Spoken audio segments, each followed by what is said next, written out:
Hello everyone, my name is Raxby and welcome back to some more Mario Kart 8. Today we're going to continue in the single player because we're going to be checking out the Legend of Zelda DLC pack. To start off, the Legend of Zelda DLC pack introduced 3 new characters: Tanuki Mario, Cat Peach, and Link. I will be showing off Cat Peach today.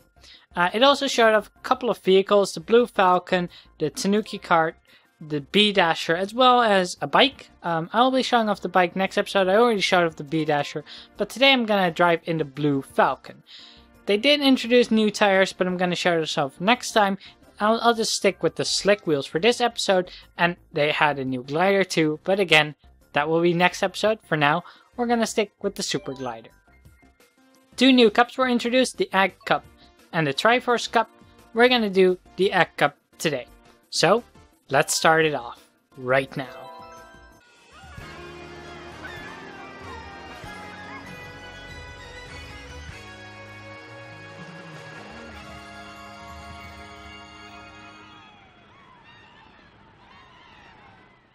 Starting off with the first cup, or the first race, which is a retro one, Yoshi Circuit from Double Dash. I really always like this race. It has some really nifty shortcuts and a lot of nice drifting turns. You can see it at the start here already, you know, lots of turns that you can drift through. But it also, you know, yeah, there are some tunnels and stuff that if you have mushrooms, you can actually take very nice shortcuts with. Ah, damn, I didn't even get an item from that. I really hoped to do. Else I should have just kept my bananas, but I really just expected to get an item. That's why I just dropped them all. Luckily enough, that red shell never ended up hitting us, and we got a new item now. Well, we're in first, so that's always good. We're off to a pretty damn good start. And this music is so catchy. I really like it a lot. But yeah, off to a good first start. I really like the design of this lap too. Like with the waterfall there, you can jump through that if you have a mushroom. Which, I don't know. Yoshi always has just that charming, bright appeal. And I think they really captured that in this track. What's also really cool about this track is that if you actually see a map of it, it's shaped like Yoshi. And like right now we're like in his shell and stuff. It's just really cool to think about how we're basically driving across the outline of a Yoshi. Yeah, if you look at the minimap there, we're on his tail right now. And yeah, the finish line right there is gonna be like at the bottom of his feet. I don't know, I thought that was pretty creative because Yoshi's outline just works really well as a map. You might not think about it, but it just does. And it kind of makes me wonder, like, what other characters, you know, if you would take the outline of them, like which ones would work really well as a map to drive on. It should have, you know, a decent amount of turns that are, you know, good to traverse, not annoying to traverse. And I feel like, yeah, Yoshi, you know, he does have a nice amount of curves, but nothing too tough or difficult. Damn, are you kidding me? Right at the end here, we're gonna get screwed over. Yep, because I'm not even gonna be able to get any more items. It is pretty much... yeah, we're second. Damn it! Not off to the best start. I had a really good race, but then, yeah, the blue shell happened, and Roy took away my lead. It's gonna happen. Let's see if we can catch up.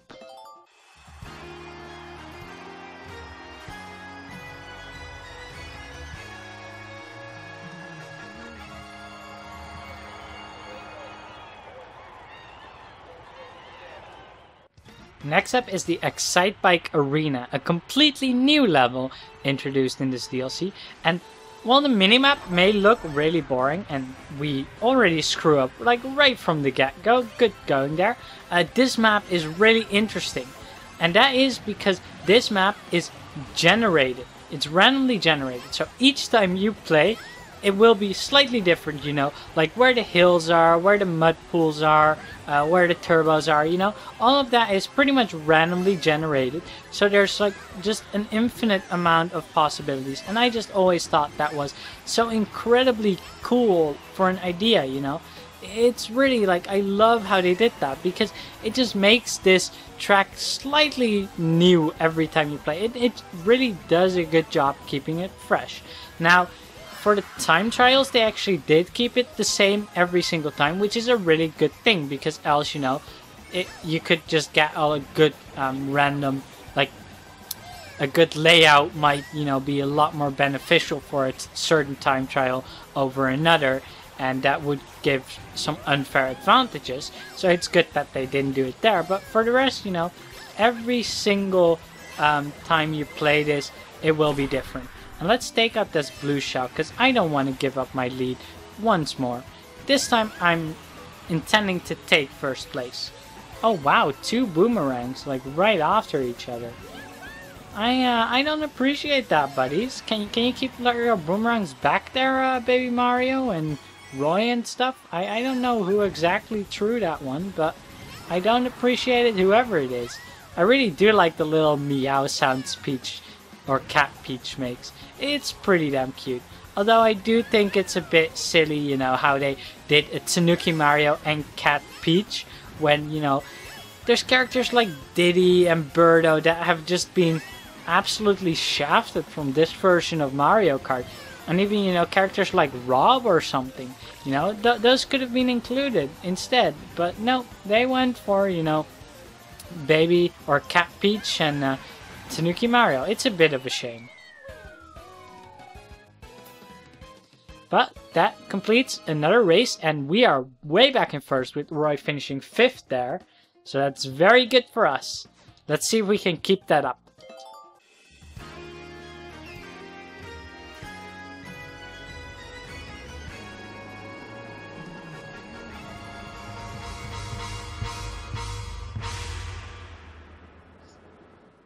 Here we have Dragon Driftway, another entirely new course. And a lot of people really seem to like this one, or at least that's the feeling that I got from it. And when I first saw like the images of it, it looked so cool, you know, this Chinese visuals and thematics, and it just looked like it would have like some awesome drifts and everything. But when I got around to playing it for the first time, I did not like it. And, you know, to be honest, while it has grown on me a little bit more since the first time that I played it, I still don't really like it all that much. I don't know what it is, but I just don't really enjoy driving on this course. It's not a fun course for me to drive on. I still think, you know, visually and thematically this is one of the better tracks in Mario Kart 8, but I don't know, something about, you know, how the road is laid out, or the turns. I think it might have something to do with the anti-gravity and how, you know, the angle you view the gameplay from at some parts, it just bothers me or something. But I wish I liked this more racing way, because thematically it's just such a great track. It doesn't have a lot to do with Mario Kart, all things considered. You know, they did have like some Lakitu statues in there just to make it a bit more Mario themed, but overall it really doesn't have a lot of Mario to it. But I don't mind that. Like that's not what my issue is with this track. It's just, for some reason, it's just not as fun for me to race on as a lot of the other tracks, and I just can't pinpoint it to it. Like with Dolphin Shoals, I just don't like it because of the underwater sections. It just rubs me the wrong way. But this, I can't put my finger on it, and I'm just really curious for anyone else who has played this DLC. Do you feel the same, or do you disagree entirely? Like, what are your thoughts on this course, you know, for driving purposes? And, you know, if you want to talk about the aesthetics, you know, go ahead. But I'm especially curious about those of you who have played it and how you feel this track is for racing on. Because that's just where my feelings mostly come from, is that it just isn't that fun to race on, unlike most courses. Anyway, it's already time for the final race of this cup. So let's get to it.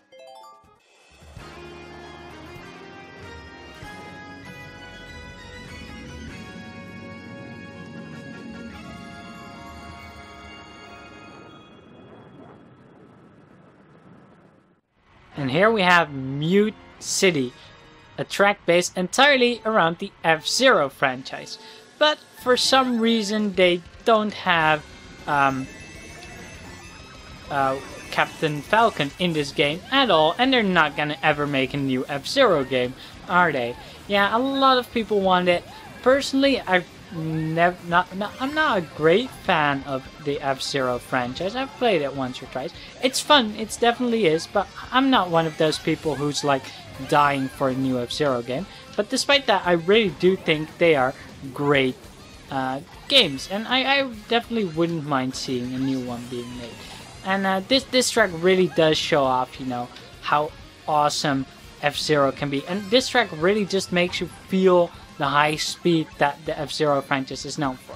Now, one thing you might notice about this track is that there are no coins laid around on the track itself. That's because you have those pink power strips at the start and somewhere middle through the track, and those actually are the only way to get coins apart from the coin items. So that is a pretty interesting change, and I like how they did that, you know, how they made an F-Zero based track and included that.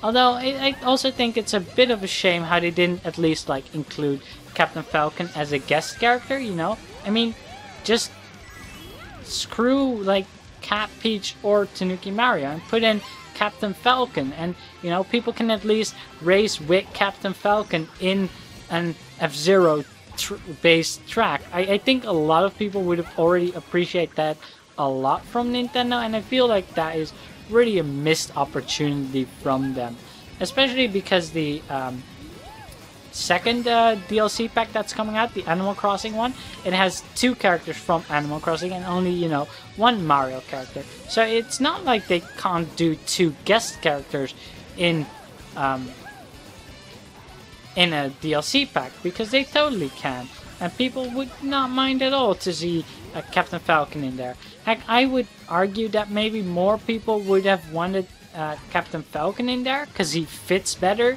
with the Mario Kart series than Link, but maybe that's just me. Anyway, we finally finished that high speed race, which is just such a good track. I really enjoy it a lot. It just feels so high speed, unlike a lot of other tracks. They really pulled off the feeling really well. Let's go ahead and view our results. There we have it, the Egg Cup, which unfortunately looks really generic. You know, come on, you could have done a cup in the shape of an egg. It was so easy, but no, we get this boring old cup. It's really a shame. But yeah, it's a really good DLC cup, you know. It has some awesome tracks. Mute City is definitely a great track, and the Excitebike one is really neat. I really like that. Plus, the Yoshi Circuit is one of the better retro courses out there that they could have picked. Really, I like all of them. You know, Dragon Driftway is not fun to race on for me, but visually it's a great track. So I think this is a really great DLC pack. You know, all 4 of these races are good. And next time we're going to check out the next cup, the Triforce Cup, which is just as good. So I hope you guys are excited as I am. See you guys then.